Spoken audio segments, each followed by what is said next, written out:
இன்னைக்கு எபிசோட்ல ஹீரோயின்மே ஹீரோ தூங்குறதே ரசிச்சு பார்த்துட்டு இருப்பாங்க. அப்போ அதே டைமுக்கு அங்கே ஒரு பொண்ணுமே வந்து அந்த கம்பெனியில் ஓரமாக வந்து ஒதுங்குவா. ஏன்னா அங்கே மழை பெஞ்சிட்டு இருக்கும். அதை பார்த்த ஹீரோயின்மே அவகிட்ட போய் பேசிட்டு இருப்பா. ரொம்ப மழை பெய்யுது, நீங்கள் வேணா உள்ளே வந்து உட்காருங்க அப்படின்ற மாதிரி சொல்லுவா. ஆனால் அந்த பொண்ணு அதை எதையுமே காதில் வாங்க மாட்டா.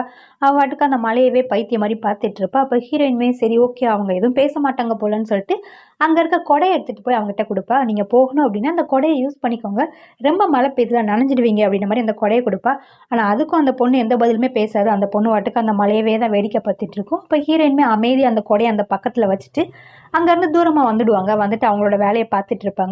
அப்போ ஹீரோயின் அந்த கொடையை அங்கே வச்சுட்டு போயிருப்பாங்களா, அதை அந்த பொண்ணு பாப்பா. அதை பார்க்குறப்போ எதையோ நினச்சி ரொம்ப ஃபீல் பண்ணுற மாதிரி நமக்கு காட்டுவாங்க. அங்கே கட் பண்ணாங்க ஹீரோனுடைய எக்ஸை தான் காட்டுவாங்க. ஹீரோனுடைய எக்ஸுமே ஹீரோயினை பற்றி யோசிச்சு பார்த்துட்டு இருப்பான். அதே போல் ஹீரோவும் ஹீரோயினி க்ளோஸாக இருக்கிறதெல்லாம் யோசிக்கிறப்போ இவனுக்கு கொஞ்சம் கடுப்பாகவே இருக்கும். அதை பற்றியே யோசிச்சுட்டு இருப்பான். மறுநாள் ஹீரோனோட கம்பெனியில் தான் காட்டுவாங்க. ஹீரோயின்மே வேலைக்கு வந்திருப்பாங்க. அதே டைமுக்கு அந்த பொண்ணுமே கொடை எடுத்துகிட்டு வந்திருப்பான். நேற்று அந்த கொடையை யூஸ் பண்ணியிருப்பாங்கள, அதை கொடுக்கறதுக்காக திருப்பி கொடுக்கறதுக்காக வந்திருப்பா. அதை ஹீரோயின்கிட்ட கொடுத்துட்டு நன்றி சொல்லிட்டு இருக்கப்போ கரெக்டாக அந்த திமிர் பிடிச்ச பொண்ணுமே அங்கே வருவா. இங்கே நம்ம என்ன சத்திரமா வச்சுட்டு இருக்கோம், போகிற வரவங்களெல்லாம் கூப்பிட்டு உதவி பண்ணிட்டு இருக்கேன், உனக்கு கொடுத்த வேலையை மட்டும் பாரு அப்படின்ற மாதிரி ஹீரோயினை பிடிச்சி திட்டிட்டு இருப்பா. அப்போ ஹீரோயின்மே சொல்லுவா, எனக்கு தெரியும் நான் என்ன வேலை பார்க்கணும்னு சொல்லிட்டு, அதை நீ ஒன்றும் சொல்ல தேவையில்ல, நான் என்னோட வேலையை தான் பார்த்துட்டு இருக்கேன் அப்படின்ற மாதிரி ஹீரோயினுமே சொல்லுவாங்க. அப்போ அந்த கொடையை கொடுக்க வந்த பொண்ணுமே இது எந்த மாதிரியான கம்பெனி அப்படின்னு சொல்லிட்டு பார்ப்பா. அது ஒரு ஃபினான்ஸ் கம்பெனியாக தான் இருக்கும். அதை பார்த்துட்டு அங்கேருந்து அந்த பொண்ணுமே போயிடுவா. அந்த திமிர் பிடிச்ச பொண்ணுமே ஒரு மீட்டிங் போட்டு பேசிகிட்டு இருப்பா. அப்போ அவளுமே சொல்லுவா, இப்போதைக்கு நமக்கு 2-3 கிளைண்ட் மட்டும்தான் வந்திருக்காங்க, இன்னும் நம்ம நிறைய கிளைண்ட்டை மீட் பண்ணணும் அப்படின்ற மாதிரி சொல்லிட்டு இருப்பா. இவங்களுமே சரி ஓகே அப்படின்ற மாதிரி பேசிட்டு அந்த மீட்டிங் முடிஞ்சு போவாங்க. அப்போ கூட வேலை பார்க்குறவனும் அவன் கையில் இருக்க ஒரு பேப்பரை கீழே போட்டுடுவான். அதை ஹீரோனோட ஃப்ரெண்டு தான் எடுத்து கொடுப்பா. அப்போ இவன் மீட் பண்ண போகிற கிளைண்ட்டு தான் இவன் மீட் பண்ண போகிறதா அப்பாயின்மெண்ட் வாங்கி வச்சிருப்பான். அதை பார்த்தோன்னே இவளுக்குமே ஷாக்கிங்காக இருக்கும். இந்த கிளைண்ட் என்னோட கிளைண்ட் ஆச்சு, இவரை நீயே மீட் பண்ண போகிற அப்படின்ற மாதிரி சொல்கிறப்போ அவன் எந்த பதிலுமே சொல்ல மாட்டான். அப்போ திமிர் பிடிச்ச பொண்ணுமே சொல்லுவா, எங்கே பாரு நீ என்னைக்கு மீட் பண்ணி எப்போ அவங்க ஓகே சொல்லி அந்த கான்ட்ராக்ட் சைன் பண்ண, அவங்கவுங்க வேலையை பாருங்க, அவன் அவனோட வேலையை பார்த்துட்டு இருக்கான் அப்படின்ற மாதிரி இவ சொல்லிட்டு இருப்பா. இவளுக்குன்னா கோவமா இருக்கும். ஏன்னா இது இவ பிடிச்சி வச்ச கிளைண்டாக இருக்கும். அந்த கிளைண்ட்டை இவன் ஓகே சொல்லி இது பண்ணியிருப்பான். இவளுக்கு என்ன பண்ணே தெரியாது. இதுக்கடுத்து இவள் கிளைண்ட்டுக்கு எங்கே போகிறது அதை பற்றிலாம் யோசிச்சுட்டு தனியாக உட்காந்து ஃபீல் பண்ணிட்டு இருப்பா. அப்போ இவ கூட வேலை பார்க்குற ஒருத்தருமே அவளுக்காக தண்ணியும் சாப்பாடும் வாங்கிட்டு வந்திருப்பான். அதை கொடுத்துட்டு பேசிகிட்டு இருப்பான். ரொம்பலாம் ஃபீல் பண்ணாத, சீக்கிரமே நம்ம இன்னொரு கிளைண்ட்டை மீட் பண்ண போகலாம் அப்படின்ற மாதிரி பேசிகிட்டு இருப்பாங்க. அதே டைமுக்கு இவளோட ஃபோனுக்கு ஒரு கால் வரும். ஒரு கிளைண்ட் தான் கால் பண்ணியிருப்பாரு. இந்த மாதிரி நீ சொன்னதெல்லாம் எனக்கு ரொம்பவே ஓகேவாக இருந்துச்சு, அதனால் நான் கான்ட்ராக்ட் சைன் பண்ணுறேன், என்னை வந்து மீட் பண்ணவா அப்படின்ற மாதிரி சொல்லியிருப்பாங்க. அதை கேட்டோன்னே இவளுக்கு ரொம்பவே சந்தோஷமாக இருக்கும். அதனால் கூட வேலை பார்க்குற அவனை கூட்டிகிட்டு போக சொல்லியிருப்பான். அந்த இடத்துக்கு வந்து பார்த்தா அவனுமே இந்த இடத்தெல்லாம் பார்க்குறப்போ எனக்கு கொஞ்சம் டவுட்டாகவே இருக்குது, நம்ம வேணால் வேறு கிளைண்ட் மீட் பண்ணலாம், இங்கே நீ போக வேண்டாமே அப்படின்ற மாதிரி சொல்கிறப்போ அவளுமே இல்லை இவர் பெரிய கிளைண்ட்டு, கண்டிப்பாக இவர் கான்ட்ராக்ட் சைன் பண்ணிவிடுவார், நீ அதை பற்றிலாம் யோசிக்காத, எதுவும் பிரச்சனை அப்படின்னா நான் உனக்கு கால் பண்ணுறேன் அப்படின்ற மாதிரி சொல்லிட்டு இவளுமே உள்ளே போவா. பத்தாவே 2-3 பொண்ணுங்களை வச்சுட்டு நல்லா தண்ணி அடிச்சுட்டு அங்கே உட்காந்துட்டு இருப்பான் இவ சொன்ன அந்த கிளைண்ட்டுமே. இவளுக்குமே கொஞ்சம் பயமாக தான் இருக்கும். இருந்தாலும் வேறு வழி இல்லைல்ல, சரி ஓகே பேசி தான் ஆகணும்னு சொல்லிட்டு அவன் கிட்ட போய் உட்காந்து பேசிக்கிட்டு இருப்பா. அதே டைமுக்கு இங்கே வீட்டில் தான் காட்டுவாங்க. ஹீரோவோட ஃப்ரெண்டுமே இவளுக்கு கால் பண்ணி மெசேஜ் பண்ணலாம் பார்த்துருப்பான் போல். இவள் ஃபோனை அட்டன் பண்ணியிருந்திருக்கவே மாட்டா போல். அதனால ஹீரோக்கும் ஹீரோயினுக்கும் சொல்லி விட்டுருப்பான். அவங்களுமே அவசர அவசரமாக வந்து என்னாச்சு அப்படின்ற மாதிரி கேட்டுட்டு இருப்பாங்க. உன்னோட ஃப்ரெண்டுக்கு நான் கால் பண்ணிட்டேன், மெசேஜ் பண்ணிட்டேன், எந்த ரிப்ளையுமே இல்லை, என்னாச்சுன்னு தெரியல, இவ்வளோ நேரம் ஆகியும் அவள் என்னோட ஃபோனை எடுக்காமலாம் இருக்க மாட்டா, நீ ட்ரை பண்ணி பாரு அப்படின்றப்போ உடனே ஹீரோயினுமே அவளுக்கு கால் பண்ணுவாங்க. ஹீரோனோட காலை பார்த்தோன்னே இந்த பொண்ணுமே ஒரு அர்ஜென்ட்டான கால், நான் பேசிட்டு வந்துடுறேன் அப்படின்ற மாதிரி சொல்லிட்டு ஃபோனை எடுத்துகிட்டு போய் வெளியே பேசிகிட்டு இருப்பா.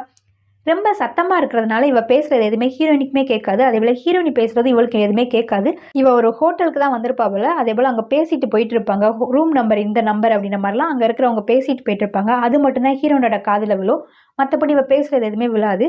அதே டைமுக்கு இந்த கிளைண்ட்டுன்னு சொன்னல, அவன் வந்துட்டு என்னம்மா நம்ம கான்டாக்ட் சென்ட் பண்ணலான்னா நீ ஃபோன் பேசிகிட்டு இருக்க, வாமா ஃபஸ்ட்டு அந்த வேலையை முடிக்கலாம் அப்படின்ற மாதிரி சொன்னவொன்னே இவளுமே சரி ஓகே அப்படின்னு சொல்லிட்டு உள்ளே வந்துடுவான். இவன் ஃபோனை வாங்கிட்டு சுவிட்ச் ஆஃப் பண்ணிவிடுவான். ஹீரோயின்மே திருப்பி ட்ரை பண்ணுவாங்க, பார்த்தா ஃபோன் சுவிட்ச் ஆஃப்னு வரும். ஃபோன் சுவிட்ச் ஆஃப் வருது அப்படின்றப்போ அப்போ ஹீரோமே கேட்பான், அங்கே வேறு ஏதாவது பேசுனது உனக்கு கேட்டுச்சு அப்படின்றப்போ ஹீரோயின்மே சொல்லுவாங்க, அவள் பேசுகிறது எதுவுமே எனக்கு கேட்கல, ஆனால் பக்கத்தில் யாரோ ஒருத்தர் ரூம் நம்பர் சொன்னாங்க அப்படின்ற மாதிரி அதை மட்டும் சொல்லுவாள். உடனே ஹீரோமே அதை நெட்டில் சர்ச் பண்ணி பார்த்துட்டு இருப்பான். அப்போ அது ஒரு ஹோட்டலாக தான் இருக்கும். அந்த ஹோட்டல் இங்கே தான் இருக்குது அப்படின்னு சொன்னோன்னே இவங்க 3 பேருமே இங்கேருந்து அவசரமாக கிளம்பி அவள் ஃப்ரெண்டை பார்க்குறதுக்காக தான் வந்துட்டு இருப்பாங்க.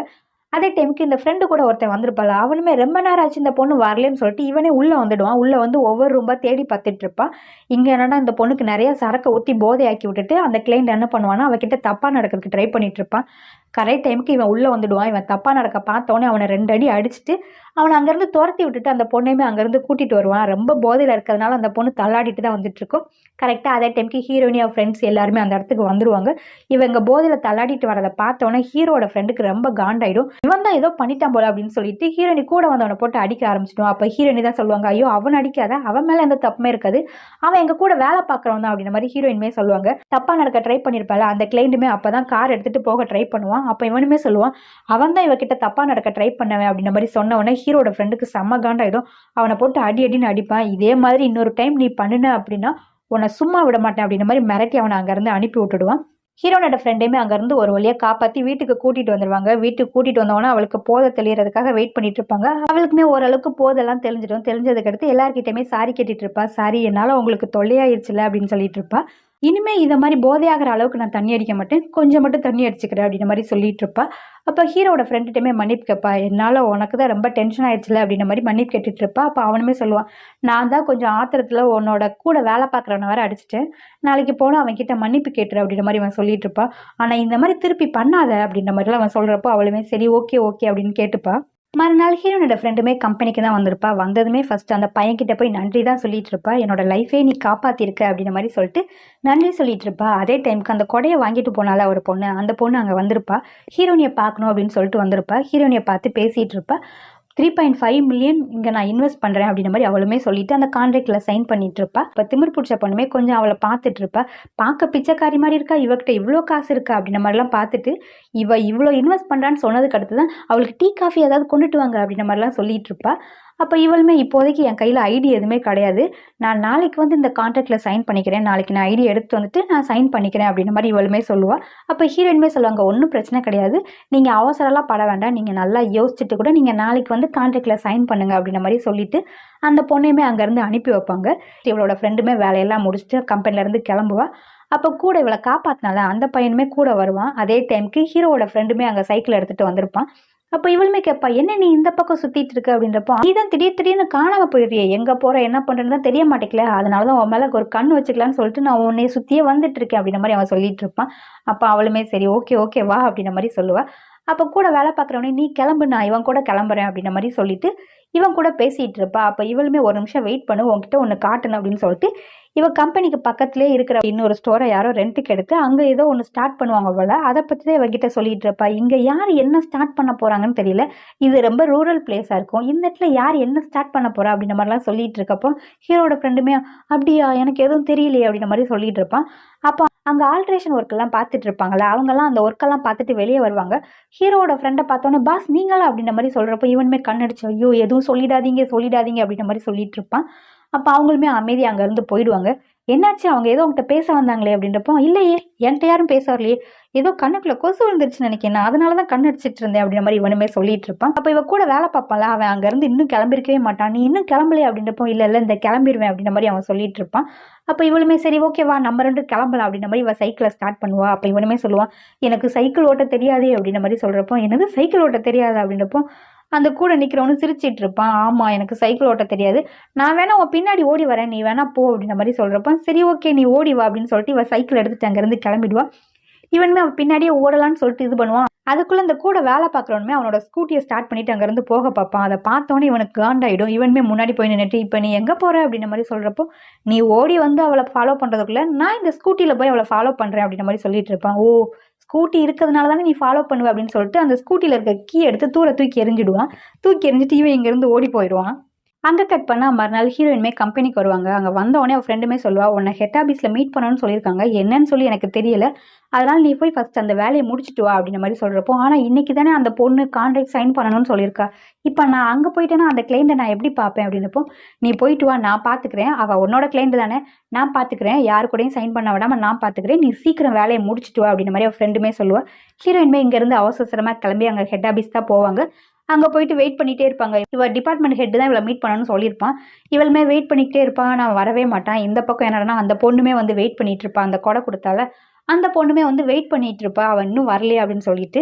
இங்கே இவளுக்கு என்ன பண்ணே தெரியாது. உடனே ஹீரோயினுக்கு கால் பண்ணி சொல்லிட்டு இருப்பான், அந்த பொண்ணு வேற வந்து ரொம்ப நேரமாக வெயிட் பண்ணிட்டு இருக்கா, சீக்கிரவா என்னால் ஹோல்ட் பண்ண முடியும்னு எனக்கு தோணல, அதனால சீக்கிரவா அப்படின்ற மாதிரி கால் பண்ணி சொல்லிட்டு இருப்பா. இது எல்லாத்தையும் பார்த்து அந்த திமிர் பிடிச்ச பொண்ணுமே ஹீரோனோட ஃப்ரெண்டை கூப்பிடுவா. இவ இங்கே இருந்தானா கண்டிப்பாக இங்கே நடக்கிறதெல்லாம் ஹீரோயினிக்கு சொல்லிட்டு இருப்பா அப்படின்னு சொல்லிட்டு இங்கே வர தண்ணி இல்லை, அதனால நீ ஃபஸ்ட்டு போய் தண்ணி வாங்கிட்டு வா அப்படின்ற மாதிரி சொல்லுவா. அதுக்கு தான் ஆள் இருக்காங்களா, நீங்கள் அவங்க கிட்ட சொல்லுங்கள், அவங்க டெலிவரி பண்ணுவாங்க அப்படின்றப்போ இங்கே பாரு சொன்னதை மட்டும் செய்யி, இந்த இடத்துக்கு நான் தான் மேனேஜர், நான் சொல்கிறத நீ செஞ்சுதான் ஆகணும், ஃபஸ்ட்டு போய் நீ தண்ணி வாங்கிட்டு வா அப்படின்ற மாதிரி சொல்கிறப்போ இவளுமே வேறு வழி இல்லாமல் அங்கேருந்து போவா. இந்த பொண்ணுமே அமைதியாக உட்காந்துட்டு இருப்பா, அந்த கிளைண்ட் பொண்ணுமே. இந்த திமிர் பிடிச்ச பொண்ணுமே அவளை பிரெயின் வாஷ் பண்ணிட்டு இருப்பா. இங்கே பாருங்க, அந்த பொண்ணு நியூவாக ஜாயின் பண்ணியிருக்கா, இப்படி தான் பண்ணிட்டு இருப்பா, கிளைண்ட்டை ஒழுங்காகவே அவள் கவனிக்க மாட்டா. நீங்கள் ஏன் கூட கான்ட்ராக்ட் சைன் பண்ணுங்க அப்படின்ற மாதிரி சொல்லிக்கிட்டு இருப்பா. இங்கே பாருங்க, நீங்கள் யாருக்கு பண்ணாலும் ஒன்று தான், கம்பெனிக்கு தான் இது எல்லாமே வரப்போகுது. நீங்கள் அவகிட்ட கான்ட்ராக்ட் சைன் பண்ணா என்ன, எனக்கிட்ட பண்ணா என்ன, ரெண்டுமே ஒன்று தான். அதனால் நீங்கள் கான்ட்ராக்ட் சைன் பண்ணுங்கள். இன்னும் நீங்கள் எவ்வளோ நேரம் வெயிட் பண்ணிகிட்டு இருப்பீங்க? நானும் எவ்வளவோ அவளை கான்டாக்ட் பண்ண ட்ரை பண்ணிட்டேன், பட் அந்த பொண்ணு ஃபோனை எடுக்கவும் மாட்டேங்குது, ரெஸ்பாண்ட் பண்ணவே மாட்டேங்குது. பெட்டர் நீங்கள் கான்ட்ராக்ட் சைன் பண்ணிவிட்டு போங்க, உங்களுக்கு எவ்வளோ வேலை இருக்கும், நீங்கள் எவ்வளோ நேரம் வெயிட் பண்ணிட்டு இருப்பீங்க அப்படின்ற மாதிரிலாம் சொல்கிறப்போ இந்த பொண்ணுக்குமே என்ன பண்ணே தெரியாது. இவளுமே அவளை எப்படியோ பிரெயின் வாஷ் பண்ணி பெண்ணையுமே அவள் கையில் கொடுத்து சைன் பண்ண வைப்பா. இங்கே என்னடானா ஹீரோயினை தான் காட்டுவாங்க. ஹீரோயின்மே வெயிட் பண்ணி பார்த்துட்டு இருப்பாங்க. அப்போ தான் அந்த பாஸ்மே மீட்டிங் எல்லாம் முடிச்சு வருவான். இப்போ ஹீரோயின்மே கேட்பா, நீங்கள் என்ன மீட் பண்ணணும்னு சொன்னீங்களாமே, என்ன பாஸ் அப்படின்றப்போ, அந்த நேரம் வெயிட் பண்ணுமா, இருமா இங்கே பேசிகிட்டு இருக்கேன் அப்படின்னு சொல்லிட்டு அங்கே ஒரு அசிஸ்டன்ட் பொண்ணுகிட்ட இவன் பேசிகிட்டு இருப்பான். இவன் திருப்பியும், பாஸ் கொஞ்சம் நான் பேசிட்டு போகணும், எனக்காக அங்கே கிளைண்ட் வெயிட் பண்ணிட்டு இருக்காங்க, அதனால என்ன வேலைன்னு சொல்லி சொல்லுங்க, நான் ரொம்ப நேரமாக வெயிட் பண்ணிட்டு இருக்கேன் அப்படின்ற மாதிரி சொல்கிறப்போ இவனுக்குமே கொஞ்சம் காண்டாயிடும். அவனுமே சொல்லுவான், உன்னால் கொஞ்ச நேரம் கூட பொறுமையாக வெயிட் பண்ண முடியாதா, நீ நல்லா ஒர்க் பண்ணுற அப்படின்றதுக்காக தான் உன்னை இங்கே நான் கூப்பிட்டு விட்டேன், நீ என்னடானா கொஞ்ச நேரம் கூட வெயிட் பண்ண மாட்டேன்ற, அவ்வளோ பொறுமை இல்லாமல் நீ பேசிகிட்டு இருக்க அப்படின்ற மாதிரி பேசிகிட்டு இருப்பான். அதே டைமுக்கு அந்த ஹெச்ஆருமே அங்கே வந்துடுவான். அவனுமே வந்துட்டு, என்னாச்சு, என்ன பிரச்சனை, அவங்களுமே ரொம்ப நேரம் வெயிட் பண்ணிட்டு இருக்காங்கல்ல, உங்கள் வேலை ஏதோ ஃபஸ்ட்டு அதை முடிச்சுட்டு பொண்ணை ஃபஸ்ட்டு நீங்கள் அனுப்பி விடலாம்ல அப்படின்ற மாதிரி அந்த ஹெச்ஆர் சொன்னோன்னா இவனுக்கு அதுக்கடுத்து என்ன பண்ணே தெரியாது. சரி ஓகே நீ போ, நீ நல்லா ஒர்க் பண்ணுறேன்னு சொல்லிட்டு தான் இங்கே வர சொன்னேன், ஆனால் உன்னால் கொஞ்ச நேரம் கூட பொறுமையாக இருக்க முடியல, சரி ஒன்றும் இல்லை, எதாக இருந்தாலும் நான் அப்புறம் பேசிக்கிறேன், நீ இப்போதைக்கு இங்கேருந்து கிளம்பு அப்படின்ற மாதிரி சொன்னோன்னே ஹீரோயின்மே இங்கேருந்து அவசரமாக வருவாங்க. இந்த பொண்ணுமே கான்ட்ராக்ட்ல சைன் பண்ணவா வேண்டாமான்னு சொல்லிட்டு உட்காந்துட்டே தான் இருப்பாங்க. ஹீரோயினி வரட்டும் அப்படின்றதுக்காக தான் உட்காந்துட்டு இருப்பாங்க. அப்போ திமிர் பிடிச்ச பொண்ணுமே சொல்லுவார், இன்னும் எவ்வளோ நேரம் தான் இப்படி உட்காந்துட்டே இருப்பீங்க, இப்போதைக்கு அந்த பொண்ணு வர்ற மாதிரி தெரில, நீங்கள் சைன் பண்ணுங்க அப்படின்ற மாதிரி சொல்லுவா. ஆனால் இவள் சைன் பண்ண மாட்டான், அமைதியாக தான் உட்காந்துட்டு இருப்பா. கரெக்டாக ஹீரோயின்மே அங்கே வந்துடுவாங்க. ஹீரோயினி வந்து அந்த கிளைண்ட்டை மீட் பண்ணி பேசிகிட்டு இருப்பா. அப்போ இவளுமே சொல்லுவா, சாரி கொஞ்சம் லேட் ஆயிடுச்சு, எனக்கு அங்கே கொஞ்சம் வேலை இருந்ததுனால என்னால் சீக்கிரம் வர முடியல அப்படின்னு சொல்லிட்டு அவளுமே சொல்லிட்டு இருப்பா. சரி ஓகே, நீங்கள் ஏன் எனக்காக இவ்வளோ நேரம் வெயிட் பண்ணிட்டு இருந்தீங்க அப்படின்ற மாதிரிலாம் கேட்குறப்போ அப்போ இவளுமே சொல்லுவா, அன்னைக்கு நீ எனக்காக கொடைய அந்த இடத்துல வச்சுட்டு போன ஒரு ஓரமாக, அதை பார்க்குறப்போ எனக்கு என்னோட அப்பா ஞாபகம் வந்துச்சு. என் அப்பாவும் எப்போதுமே இந்த மாதிரி தான் பண்ணுவாங்க. வெளியே மழை பெஞ்சிட்டு இருந்துச்சு அப்படின்னா ஒரு ஓரமாக கொடையை வச்சுட்டு போயிடுவாங்க. நான் வெளியே போகணும் அப்படின்னா அந்த கொடையை எடுத்துகிட்டு போகணும் அப்படின்றதுக்காக அந்த இடத்துல ஓரமாக இந்த மாதிரி தான் வச்சுட்டு போவாங்க. அதை பார்க்குறப்போ எனக்கு என்னோட அப்பா ஞாபகம் தான் வந்துச்சு. என்னோட சின்ன வயசுலேயே என்னோட அம்மா இறந்து போயிட்டாங்க. என்னோட அப்பா தான் என்னை தனியாக வளர்த்தாங்க. அவர் ஒரு ரெஸ்டாரண்ட் வச்சுருந்தாரு. அந்த ரெஸ்டாரண்ட்டில் வேலை பார்த்துட்டு தான் என்னையும் ரொம்ப நல்லாவே கவனிச்சிக்கிட்டாரு. என்னோட ஸ்கூல் முடிச்சு வந்து என் அப்பா கூட சேர்ந்து நானும் அந்த ரெஸ்டாரண்ட்டில் சின்ன சின்ன வேலைகள்லாம் பார்ப்பேன். கொஞ்ச நாள் போக போக எங்களோட ரெஸ்டாரண்ட்டுமே வளர ஆரம்பிச்சது. ரொம்ப பெரிய பணக்காராக மாற ஆரம்பித்தோம். என் அப்பா வேலைன்னு வேலை பார்க்க ஆரம்பிச்சிட்டாங்க. அதுக்கடுத்து என் கூட டைம் ஸ்பெண்ட் பண்ணுறதும் கிடையாது, என் கூட அவங்க பேசுகிறது கூட கிடையாது சரியா. அதெல்லாம் பார்க்குறப்போ என் அப்பாவுக்கு என் மேலே அன்பு இல்லை போல், பாசம் இல்லை போல், என் அப்பா என்னை மறந்துட்டாங்க அப்படின்ற மாதிரி எனக்கு தோண ஆரம்பிச்சிருச்சு. ஆனால் உண்மையாக சொல்லப்போனால் என் அப்பா எனக்காக தான் ஓடிக்கிட்டே இருந்திருக்காரு. நான் நல்லா இருக்கணும் எதிர்காலத்தில் அப்படின்றதுக்காக. அவர் கூட அவருக்கு இருந்த நோயை மறைச்சி அவர் அவ்வளோ வேலையை பார்த்து நான் நல்லா இருக்கணும் அப்படின்றதுக்காக இவ்வளோ பெரிய சொத்தை சேர்த்து வச்சுட்டு போயிருந்தாரு. அவருக்கு நோய் இருக்குன்ற விஷயம் எனக்கு கடைசி வரைக்குமே தெரியவே செய்யாது. அவ்வளோ பெயினையும் தாங்கிக்கிட்டு இவ்வளோ வேலையை எனக்காக பார்த்துருந்தாரு. அவர் இறந்ததுக்கு அடுத்து தான் தெரியும் அவர் அந்த வியாதியால் தான் இறந்து போனான்னு சொல்லிட்டு. கடைசியில் அவர்கிட்ட என்னால் ஒரு சாரி கூட கேட்க முடியல. என் அப்பா என் மேலே ரொம்பவே பாசமாக இருந்திருக்காரு. என்னால் தான் அதை புரிஞ்சிக்க முடியாமல் போயிடுச்சு. நான் என் அப்பா கிட்ட சாரி கேட்கணும்னு நினைக்கிறேன், ஆனால் என் அப்பா இப்போதைக்கு உயிரோடு இல்லை. இப்போ 2-3 மாதத்துக்கு முன்னாடி தான் என் அப்பா இறந்து போனாங்க அப்படின்னு சொல்லிட்டு அந்த பொண்ணு ரொம்பவே ஃபீல் பண்ணுவாள். இதை கேட்குறப்போ ஹீரோயினுக்குமே ரொம்பவே கஷ்டமாக இருக்கும். அப்போ அவளுமே சொல்லுவாள், என் அப்பாவுமே இறந்து போயிட்டாரு, ஆனால் ரொம்ப வருஷத்துக்கு முன்னாடி இறந்து போனார். ஹீரோயினுமே அவளோட லைஃப்பில் நடந்த சின்ன சின்ன விஷயங்களை அவட்ட ஷேர் பண்ணுவாள். உன் அப்பா உனக்காக நிறைய சொத்து சேர்த்து வச்சிருக்காரு, அதை நல்ல முறையில் நீயும் பயன்படுத்து அப்படின்ற மாதிரி சொல்லுவாங்க. அப்போ அந்த பொண்ணுமே சரின்னு சொல்லிட்டு அந்த கான்ட்ராக்டில் சைன் பண்ணிவிட்டு சந்தோஷமாக அந்த பொண்ணு அங்கேருந்து கிளம்பி போயிடுவா. இங்கே ஹீரோட டீம் எல்லாத்தையுமே ஹெட் ஆஃபீஸ் வர சொல்லியிருப்பாங்க. எல்லாருமே அங்கே வந்திருப்பாங்க. ஒவ்வொரு பிரான்ச்லேருந்து எல்லாருமே அங்கே வந்திருப்பாங்க. அப்போ அந்த ஹெட்டுமே வந்து சொல்லிட்டு இருப்பாங்க, இந்த வாட்டி இந்த பிரான்ச்லேருந்து நல்ல ஒரு ரிசல்ட் கொடுத்துருக்கீங்க, நல்ல ப்ராஃபிட் வந்திருக்கு அப்படின்ற மாதிரி சொல்லி பாராட்டுவாங்க ஹீரோனோட டீமை. அதை கேட்குறப்போ ஹீரோனிக்கு ஒரு டீம் எல்லாத்துக்குமே ரொம்பவே சந்தோஷமாக இருக்கும். ரொம்ப சந்தோஷமாகவே அங்கேருந்து கிளம்பி அவங்களோட ஸ்டோருக்கு தான் வருவாங்க. பார்த்தா இவங்களோட கம்பெனிக்கு பக்கத்துலேயே இன்னொரு ஃபினான்ஸ் கம்பெனி ஸ்டார்ட் பண்ணுறதுக்காக அதுக்குரிய ஆல்ட்ரேஷன் வேலைலாம் அங்கே நடந்துட்டு இருக்கும். இதை பார்த்தா ஹீரோயின்மே யார் நமக்கு போட்டியாக இங்கே ஸ்டார்ட் பண்ணுறா அப்படின்ற மாதிரி பேசிகிட்டு இருப்பாங்க டீமாக உட்காந்து. இந்த பக்கம் ஹீரோவை தான் காட்டுவாங்க. ஹீரோவும் அவன் ஃப்ரெண்டு தான் இந்த ஃபினான்ஸ் கம்பெனியை ஸ்டார்ட் பண்ணுவாங்க போல். அவங்க தான் அங்கே இருப்பாங்க. இவங்க அதை பற்றி தான் பேசிகிட்டு இருப்பாங்க. அப்போ ஹீரோட ஃப்ரெண்டுமே சொல்லுவான், ஏன்டா திடீர்னு சொல்லிட்டு இந்த இடத்துல வந்து இந்த ஃபினான்ஸ் கம்பெனி ஸ்டார்ட் பண்ணியிருக்க, நமக்கு எதுவும் பெருசாக ப்ராஃபிட் வர்ற மாதிரி எனக்கு தெரியல, இந்த இடத்துல நீ ஸ்டார்ட் பண்ணியிருக்க, எதுக்காக பண்ணியிருக்க, ஹீரோனிக்காக தானே நீ பண்ணியிருக்க அப்படின்ற மாதிரி கேட்டுட்டு இருப்பான். அப்போ ஹீரோவுமே ஆமா அப்படின்ற மாதிரி சொல்லிட்டு இருப்பான். அதை கேட்டோன்னே இவனுமே, என்னடா நீ பெரிய பணக்காரன் தான், ஓகே, அதுக்காக இவ்வளோ இன்வெஸ்ட் பண்ணி ஏன் இந்த இடத்துல, அதுவும் லாபமே இல்லாத இடத்துல ஏன் இப்படி பண்ணிட்டு இருக்கு அப்படின்ற மாதிரி பேசிகிட்டு இருப்பாங்க. கரெக்டாக அந்த இடத்துக்கு ஹீரோயினியும் அவள் ஃப்ரெண்டும் வருவாங்க. யாரா இருக்கும், போய் நம்ம பார்த்துடலாம் அப்படின்னு சொல்லிட்டு அவங்களுமே உள்ளே வருவாங்க. இவங்க 2 பேரும் உள்ளே வரதை பார்த்த ஹீரோவும் அவன் ஃப்ரெண்டுமே ஒளிஞ்சுக்கலான்னு சொல்லிட்டு போய் அந்த இடத்துல ஒளிஞ்சுப்பாங்க. இவங்களுமே உள்ளே வந்து சுற்றி சுற்றி பார்த்துட்டு இருப்பாங்க, எங்கே இருப்பாங்க அப்படின்னு சொல்லிட்டு. கரெக்டாக ஹீரோவும் அவன் ஃப்ரெண்டும் ஒளிஞ்சிருக்க இடத்துக்கே வந்துடுவாங்க. ஐயோ, நம்மளை பார்த்துருவாங்களேன்னு சொல்லிட்டு ஹீரோவும் அவன் ஃப்ரெண்டும் அந்த இடத்துலேருந்து போயிடுவாங்க. அப்போ ஹீரோயின்மே இந்த பக்கம் தான் யாரோ போகிறாங்க அப்படின்னு சொல்லிட்டு திரும்பி பார்ப்பாங்க. அதோட அந்த எபிசோட் முடியுது. நெக்ஸ்ட் எபிசோட் நாளைக்கு பார்க்கலாம். பாய்.